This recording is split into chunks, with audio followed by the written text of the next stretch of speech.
And the Lord spoke to Moses, "Go to Pharaoh and say to him, Thus says the Lord, let my people go that they may serve me.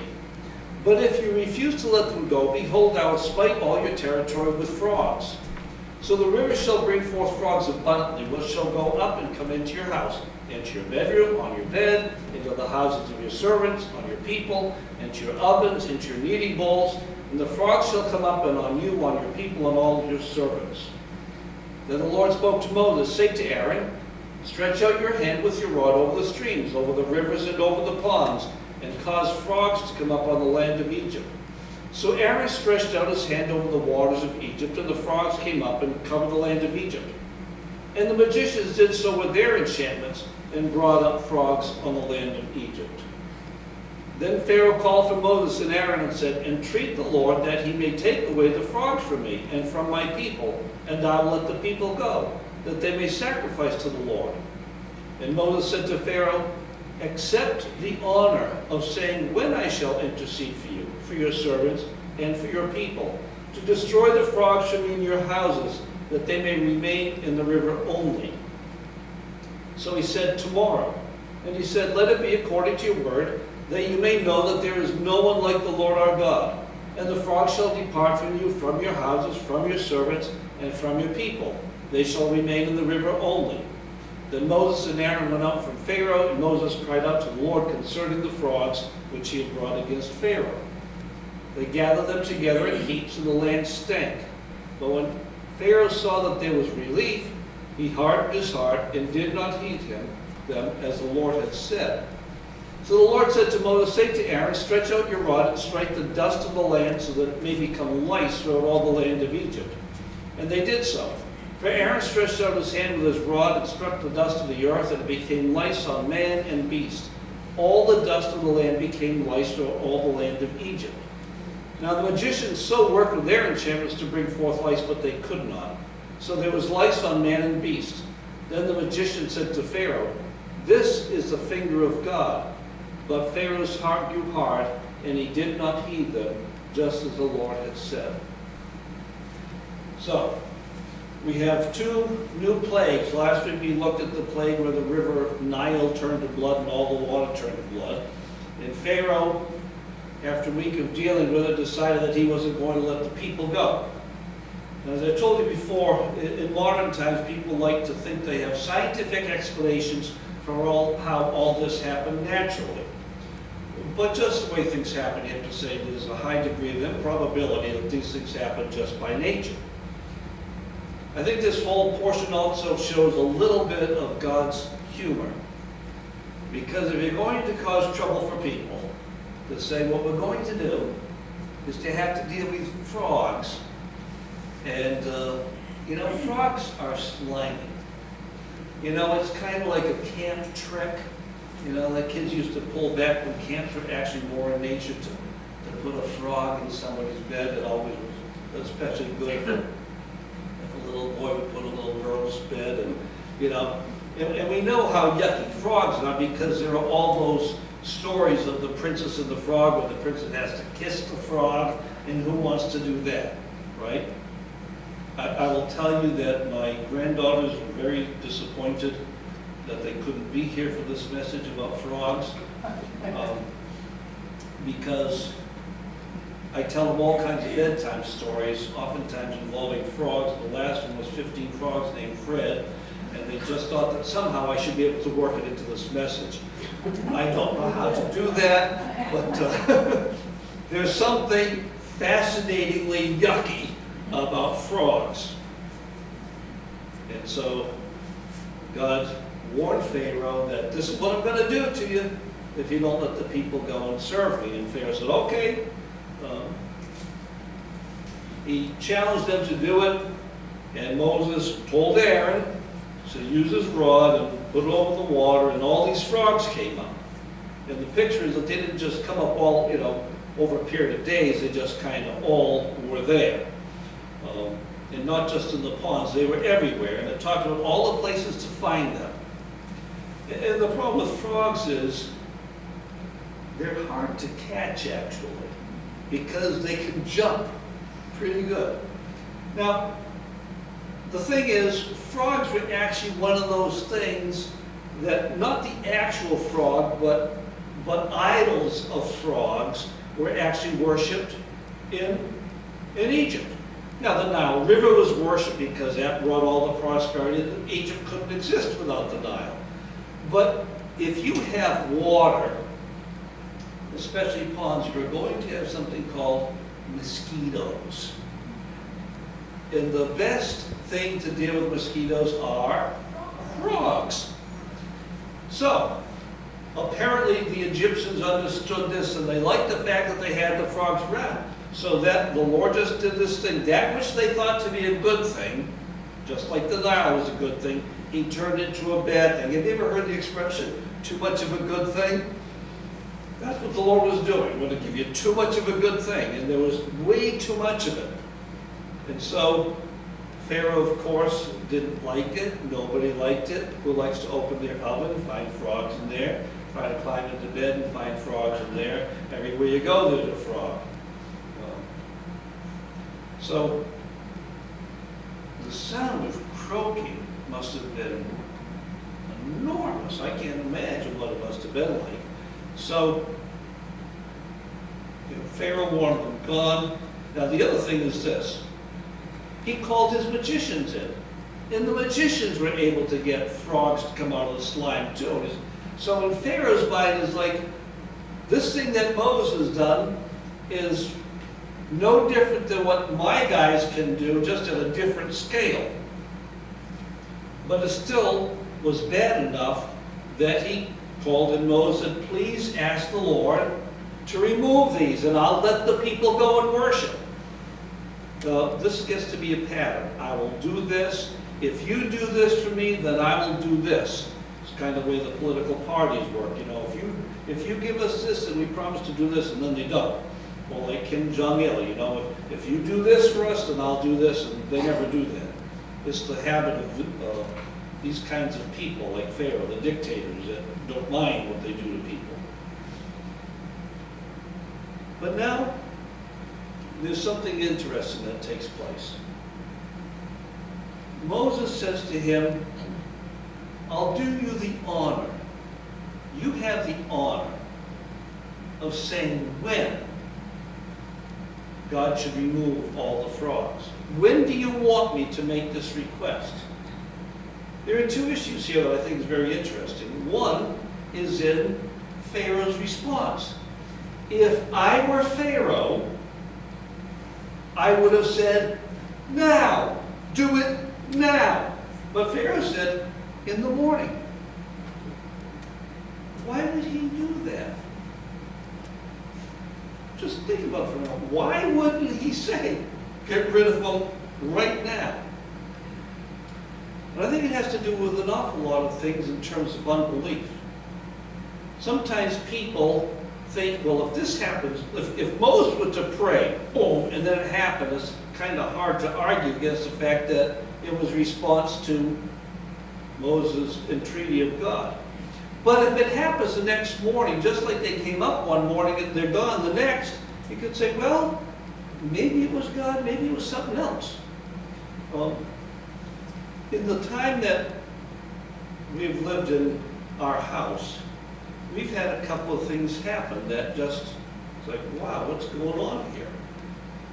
I forget how many years ago it was, but all of a sudden, out of the clear blue, there were these things that were fake ladybugs. I forget what you call them, but they were everywhere, all over the windows, all over the wall. I'm thinking this feels like Egypt, you know? So what is going on here? And then they were gone. We don't have them anymore. Who knows why?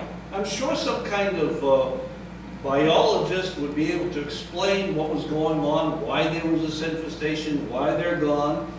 We do know with regard to locusts, and there's going to be a thing with locusts later on, we know that you have the locusts that hibernate or whatever they do in the ground for years and years, and all of a sudden all come together. We know there are natural explanations for how some kind of things happen. And then there are some things for which there are no natural explanations. Not that any have found, but the fact is that if he had said to Moses, get rid of them now, and Moses had done it, all of a sudden all the prophets suddenly died, right then and there, it'd be kind of hard to argue. But in terms of unbelief, it gives him a little bit of a pass that maybe this is just something that happened. And you see that kind of thing happening all the time. You know, you pray that somebody gets better. They have some kind of disease, and the doctors don't give much hope, and you pray that they get better. If they were just suddenly get better like that, nobody would have much to argue about. But if God works in normal processes and causes that person to get better, the skeptic could say, well, I don't think that God had anything to do with it. It just got better. The other side of it is this, that Moses said to Pharaoh, I will give you the honor of making the decision. Moses by himself is not the one who conferred that honor on Pharaoh. God conferred that honor on Pharaoh. Moses was just doing God's bidding. God was giving the honor of making a decision to a man who was not worthy of any honor. But I want you to think about this. God gives us the honor of making our own decisions about many things having to do with life. Even though we probably shouldn't have that honor, he says, you make the decision. You decide. You come up with a plan. He puts it in our lap. We could always say, well, you decide for me, whatever, but you know, I notice that when the angel came to Mary, implicit in the announcement was the fact that she could have rejected God's plan. It's implicit in the story, but what did she say? No, do it according to your plan. I think about David when he knew he was going to receive punishment from God for his misbehavior. And God gave him a choice of what do you want happen to you? And he basically said, I'm going to leave it in your hands. I think about the evil king who was given the chance to have his enemies done away with. And he said, well, how do I know this is going to happen? And God said, well, ask for a sign. He gave him the choice. You ask for a sign. It doesn't matter if it's in the highest heavens. You ask for a sign. And this wicked king said, I'm not going to ask for a sign. But God gives even the unbeliever, even the ones sometimes who are wicked, the chance, the honor to make their own decision. You see, he created us so that we can make our own choices, and it's own choices that get us into trouble. And by the way, just so you know, when that king would not make a choice of a sign to indicate that God would answer him, he said, then I'll tell you what, God himself will give you a sign. God's going to choose a sign for you. This sign you've heard. And remember, this was given to a wicked king who couldn't make up his mind. This is a sign. Behold, the virgin shall conceive and bear a son. Wow. That's the kind of thing that God does. So here's something you need to understand. When you see people all over the place doing things that are wrong, that cause all kinds of problems, and we sometimes say, God, why don't you make that person do whatever? God doesn't do it. He honors people by saying they get to make their own decision. I will not force a decision on anybody. He didn't force Pharaoh into these decisions. He said, I know the English says I will harden his heart, but my understanding, it really has the idea of strengthening his resolve to what he already decided to do. Pharaoh did not want to let the people of Israel go. He was in the middle of a great building program. He needed all that slave labor. And on top of that, their religion had so thoroughly convinced him of his own deity that even though in the Egyptian culture gods and goddesses die, and he would die, and he knew that, he still thought that he was different from everybody else. So the point is that once he saw all the frogs die, it says he hardened his heart. He wouldn't let them go. Now it says this about this other issue, is that the frogs just didn't evaporate and disappear. They died, which meant that they had this thing of cleaning up the frogs. They put them in big heaps, and what did it say? The whole place stunk. It said stank in that, but I don't use that word very often. Now remember that when he did the thing with the Nile, all the fish died. It said the whole land stunk. Now, I really don't know what a pile of dead frogs smells like. I sure know what dead rotting fish smells like, and it is horrible. I also know what a pile of dead flies smells like, and that's really bad too. It's interesting that we're told in both cases that the land stunk. I know people who have driven into the town we used to live in long before they changed the way the mill operated. And people would drive into Ticonderoga and they'd say, I can't stand it, I gotta leave because of the smell of the paper mill. Just they have a kind of smell. I remember when I was in Maine, there you are in pristine Maine, you head towards Portland, go through Gore, Maine, and when you hit Gore, it's like, wow. But that's nothing compared to the other stenches. And besides, there are places you can leave and get away from it. You see, there's something about the sense of smell. The nerve endings from your nose go directly into the brain as opposed to vision. If you see something that is sickening, you can turn your eyes. You can turn your eyes. It's like, you know, and I've had to do that at times. If something is really horrible to hear, you can plug your ears. You know, you can hold your ears plugged. People can put on noise-canceling headphones and all the rest in today's technological world. But you can only hold your nose for so long, and even that's not totally effective. We use the expression, well, he held his nose and did it, right? That's what we use. We use that expression. Because there is something about the sense of smell that goes deeper into us. You can't escape it. On top of that, while most of us don't think of it, you can't die from what you hear. Just hearing something won't kill you. Seeing something won't kill you. But you can absolutely die from something you smell. Near our house there is a compressor station for the natural gas industry, and at that place, I say it's near our house, it's in the town of Cavan, there's warnings that there's a possibility of highly toxic gas. That rotten egg smell you smell, there's very minute amounts of it. If it gets more powerful, it actually makes it so you can't smell it anymore. And a little bit more powerful, and it can kill you in just minutes. And you can't even smell it.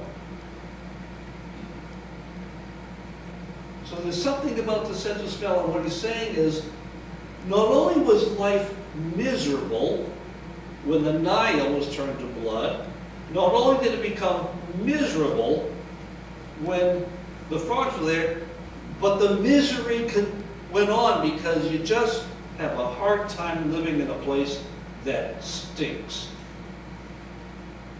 God, I think, loves to just tweak human beings a little bit. You think you're so great? Tweak him. He's always trying to deal with our pride. So God does this thing, but now he does something else. Pharaoh says, no, I'm not going to do it. He said, okay, take your rod and hit the ground. And it says, the dirt became lice. Anybody who's had kids in elementary school knows the fear of lice. But this wasn't just lice on kids with long hair that got them. It was everywhere, all over them. Just thinking, I've seen this happen. Just getting a report that there's been lice at the school, and everybody with long hair starts going like this because they think, am I right or wrong? And then there's that wonderful procedure where you're combing long hair with these fine-tooth combs to get rid of it. That's when it's just in the hair. They said all the dirt became lice. Now we realize that when the Bible uses expressions like all the dirt, obviously not all the dirt. But the picture is that the dirt just seemed to turn into lice and was all over everybody. What a horrible, uncomfortable feeling. You know, the Lord has such imagination because lice are such tiny little things. They're not quite no-see-ums, but they're such tiny little things, but they can make life miserable. And if they're everywhere, how do you get rid of them? I don't even know if they bathed in DEET if it would have worked for them. These people were in trouble. But in spite of that, now, if you've got a problem with mosquitoes in your backyard, and somebody's done something to make mosquitoes, would you have somebody else make even more mosquitoes to prove that they can do it? But that's what Pharaoh did. Bring the magicians, we're going to have them make lice. They couldn't do it. They couldn't do it. So what's the big deal there? There's a really big deal there. Satan has great power and craft, and he can duplicate, and he can mimic many of the things that God does. But God put a stop and a limit to it. And there are things that he just can't do. And the magicians said something that's the first time this expression is used. They said, this is a finger of God. They actually gave credit to God for doing it. They didn't give it to Moses, they gave it to God. And they described it as being his finger. Now when you say that something is the work of somebody's fingers, the whole idea with fingers, we talk about dexterity, is the idea of craft, the ability to be creative. When we're talking about some other things, we talk about God's right arm has given him the victory. Kids tend to, little boys anyhow, tend to arm wrestle. They don't finger wrestle. Well, there is that stupid little thumb wrestling thing. Yeah. But you know, the idea of the fingers. Later on we read that the tablets of stone with the 10 Commandments were written by the finger of God. David later on tells us that the heavens of the earth are the work of God's fingers. The idea of craft. We know that Daniel had to come and translate words that were written on a wall. When we use the handwriting on the wall, people think it means they see something on the wall. No, they saw a hand, a hand that looked like a human hand, writing on the wall. The finger of God. And finally, Jesus was going to say during his ministry, he said, if I cast out demons by the finger of God, then the kingdom of God has come to you. And the picture of the finger is not just creativity, but it also shows a kind of power. So we can do things with fingers. If I go, you know, if someone's going on and you go like that, what does that mean? That means move over. You know, you don't say, you don't have to do this, but just move over. Or we can do this kind of thing. You know what that means, don't we? One little finger going. And then there are other uses for single fingers I don't want to get into. But the point is that when you're talking about somebody doing something by their fingers, it doesn't indicate that they're exercising all the power they have. It shows that they're being very intent and fine-tuned. Somebody plays the piano, they train their fingers to do things. They don't train their elbows much. Somewhere along the line, the right foot gets trained to move that pedal up and down, but all the work is on training the fingers. God's fingers didn't need to be trained. But there's something else going on here that these men realized back then, thousands of years before some of the Greek scholars got into things, and that is this. Even they can't make life arise out of the dirt. It doesn't happen.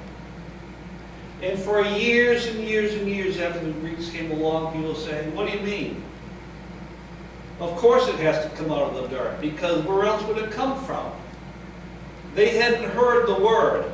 In the beginning, God created the heavens and the earth. They hadn't heard it. They thought that the universe, of course they didn't understand this universe, they thought the earth was eternal, that it had always been, and that life had to arise out of the dirt. And these magicians discovered, no, life does not come up out of the dirt. Even with all our skills in sorcery and everything else, we can't make that happen. God won't let us make it happen. And we live in a world today where after thousands of years people believed that stuff could arise out of the dirt.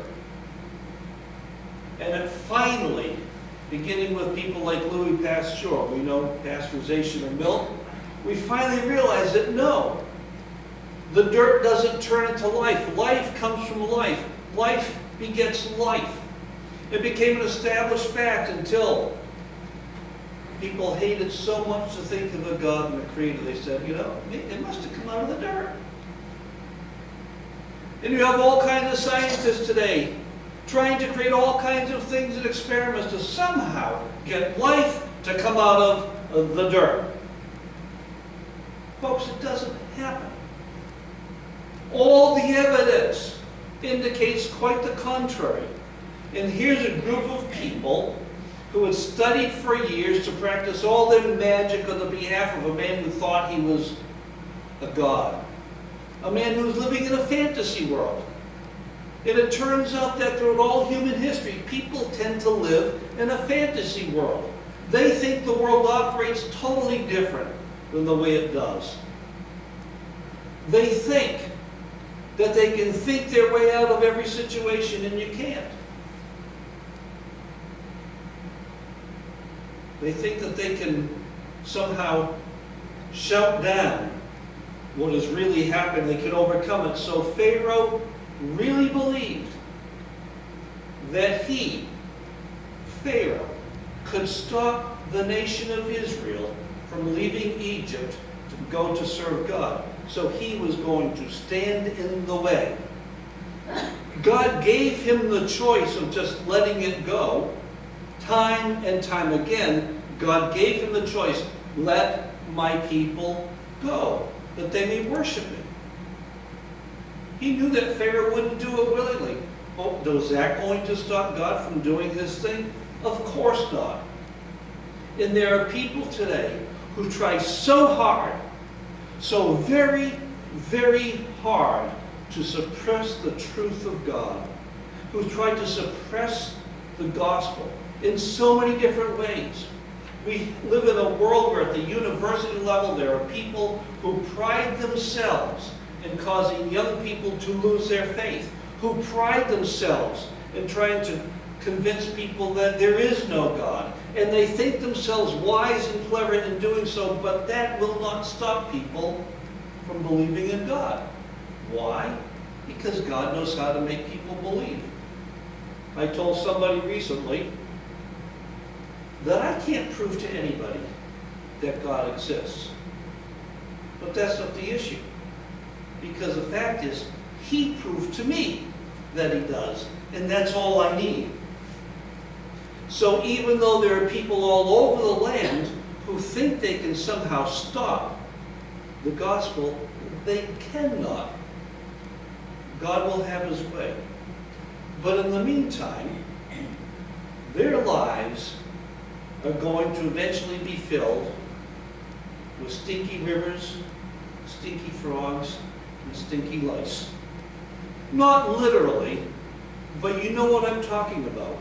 That in the process of trying to run their lives as though there's no God or they're a God unto themselves, they're going to create situations which make their lives so unlivable, so unenjoyable, that there are times when people are going to say, I just wish I were dead. We live in a world where people increasingly are saying, I just wish I were dead. We have suicide rates that are through the roof. Kids suffering from depression all over the place. It doesn't matter. It's not just this country, it's worldwide. And why is that? Because they're still not hearing this.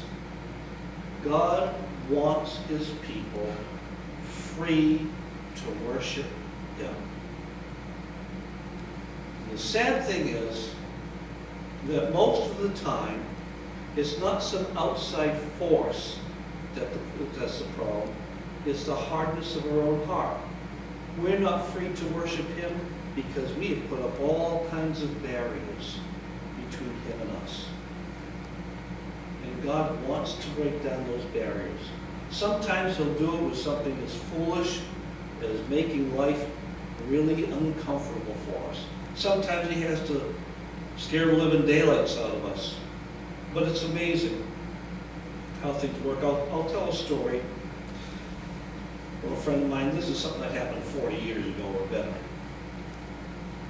A pastor friend of mine was counseling a man who was a psychiatrist.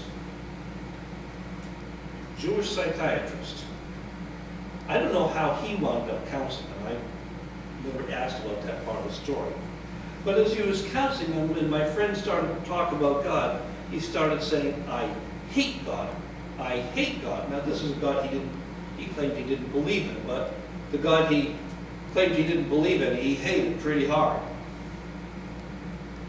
And he hated God because God hadn't done for him the things he had asked him to do through the years. The wonderful thing about it is that in spite of the hatred that he felt, he eventually became a believer. You know, and just a heads up, you see some of these stories, God is not dead, and Let There Be Light, some of these Christian movies with Kevin Sorbo. And he always seems to play this guy who's a staunch atheist, belittling everybody of faith, until you find out that what's really going on is he was angry with God who he said he didn't believe it. That's not just a made-up thing. That really happens that way. Charles Darwin studied to be a pastor for a while. And then his little girl got sick and he prayed and asked God to heal her, and God didn't heal her. And so he decided that he hated God, and he had to come up with some way to get God out of the picture, and that's where the theory of evolution was born. Most people don't know that. He had a motivation, and it wasn't a scientific inquiry or anything of the sort. But the picture is this. God brings all these plagues upon Egypt. And why does he do it? So that the Egyptians will know, so that the world will know that he's God. And also a little bit of this. You look at what he did to the Egyptians. If you have any smarts, you're not going to want him to pull the same things on you. I don't want a world where all the rivers turn into blood, where the frogs come up all over everywhere, where lice is everywhere. We'll be talking about the others. Who wants to live in that kind of a place? But because of this man's hardness in his heart, he said, I don't care what just happened. I still won't let the people go. He will eventually. But the story of the plagues is this. They start mild, and they get worse and worse and worse, until finally there is no choice left. And Pharaoh didn't just let the people go, he drove them out. Let's pray.